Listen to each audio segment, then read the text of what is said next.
In this video, I'm going to show you a quick and easy method on how to blur something in your CapCut file in only 1 minute. So better keep watching till the end. Let's get started.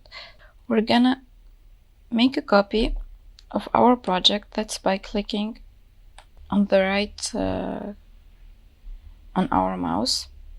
We're gonna go and hit copy. Then on our timeline, we're gonna hit paste.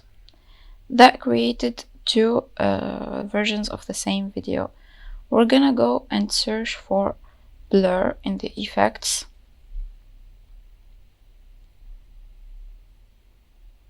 Then we're gonna wait for it to download first. We can adjust the amount of blur. Let's say we put it 30. Then as you can see, the whole screen is blurred. For us to select an amount of blur, we have to go out of the effect, then reselect our file.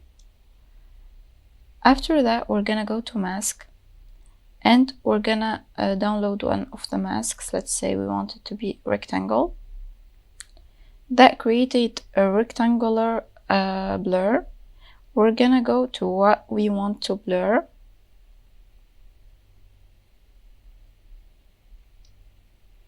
Let's say this text.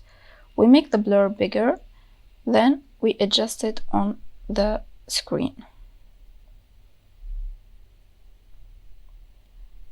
Then we have to cut the parts that we want to blur. I hope this guide was helpful. If it is, please consider subscribing and liking this video. Thanks for watching.